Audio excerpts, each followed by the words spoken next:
drugi element, sem da zaključim to svojo misel, ki se pogosto pojavlja in si že omenila, je hrana. Hrana na način, da hrana je zelo zanimiv element. Malo sem bral, kaj v bistvu hrana za nas pomeni. In to ni samo, ne vem, se pravi vlaknine in vse te stvari, ampak je tudi psihološki način, ker hrana, že pogled na hrano v bistvu v nas sprošča serotonin, kar v bistvu pomeni, da in serotonin je ponavadi povezan z različnimi fiziološkimi procesi, ampak tudi s temi, recimo spomin, nagrada, sreča in takšne stvari. Ampak te lahko moče vprašam, zakaj hrana v bistvu na nas deluje na ta način, zakaj se sproščajo ti, spravi, ne vem, serotonin, pa tudi dopamin verjetno. Ti hormoni. Ja, hormoni. Moramo jesti, da preživimo. It's easy.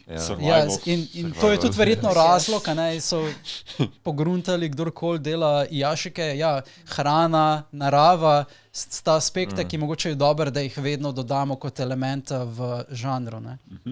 Jaz mislim, ta survival instinkt, po moje se rodimo z nekimi takimi stvarmi, da če sam pogledaš hrano, da nekaj sproži v tebi. Zdaj pa jašike tudi dajo ta socialni vidik. Zmeraj, ko oni so jeli kosilo, spominja na družinska kosila ali pa večerjo in zdaj na Japonskem je to problem. Dosti ostajajo na delu, v šoli, nimajo časa, da se usedejo k kosilu, k večeri. Pa vedno manj ljudi kuha.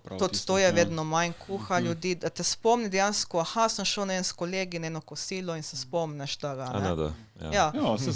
Narava in druge stvari, pa itak Japonci so tak narod, ki dosti uporablja čuječnost, da opazujejo vse stvari, naravo in okolje, malo z budizma tudi izhaja to. Čuječnost je tudi en koncept, ki je prišel od tja do sem in zdaj je res neka tržna niša, vsaka knjiga, da rabimo čuječnost prakticirati, tudi jaz se učim. Obrazložiš malo čuječnost? Čuječnost pomeni, da se zavedamo, da smo tukaj prisotni, kaj se dogaja. Torej, zavedamo se naših čustev, misli, dogajanja. Jaz otroci tudi vadim, da štejemo predmete, opazujemo predmete. Ena preprosta vaja je, da imaš, ponavadi je z rozino, lahko tudi z bombonom in začneš tako, najprej opazuješ, poli povohaš, okusaš zelo počasi. Isto kot da si vesoljc, jaz razložim otrokom.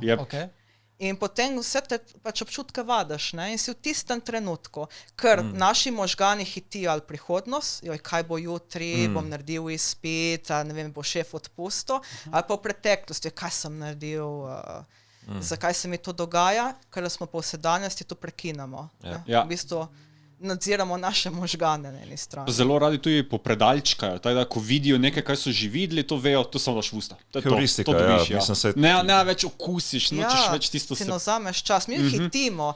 Jaz svoje učence vprašam, kdaj ste nazadnje delali nič? Če vi mislite, ampak dejansko nič, to ni, da gremo na telefon pa skolam. Kaj pravzaprav pomeni nič? To ti ne smeš razmišljati, pa če se odklopiš? Čisto odklopiš. Kdo ve, da bi ležal na posli in dejansko nič mislil, gledal zraven. Oziroma opazuješ svoje misli. Ja, pa tudi to, če opazuješ. Skratka, morate biti dolg čas in dolg čas je zdravilen, ker se dejansko malo odklopiš, ne delaš. Jaz sem en teden to prakticiral. Vsak dan iz službe domov se vlegel samo v strobo. Cel dan. Si predstavljam, da je ena najtežjih stvari. Na zdravljenju. Ker ravno zato imamo hobije, zato da nekako odmislimo, recimo, in jašike so spet tak hobi, s katerim naj bi odmislili težave. To je spet distraction. Exactly. Spet nekaj dela. Če hočem poudariti, kako težko je v bistvu razmišljati o ničemer. Ta pravi jaški, ne moreš niti opisati, kaj se je dogajalo. Pač gledaš in če te nekdo vpraša na koncu, kaj se je dogajalo, Gledal sem, gledal sem, nekaj sem gledal. Čeprav, če sem te jaz prav razumel, ni ta pravi jašike in naj bi ravno ta občutek dolgočasja spodbudil. Meni so dolgočasni, ekstremno vsi. Pač da to k temu naj bi te pripeljali potem dejansko jašike in ta pravi. Nek občutek in zato meni so zelo dolgočasni, ampak to je okej, ne? To je nekako namen mogoče. Namen dolgočasje, da se počutiš varno, sproščeno in nič ne razmišljaš. Ne razmišljaš, zdaj bo mogel ta rešiti neko nalogo.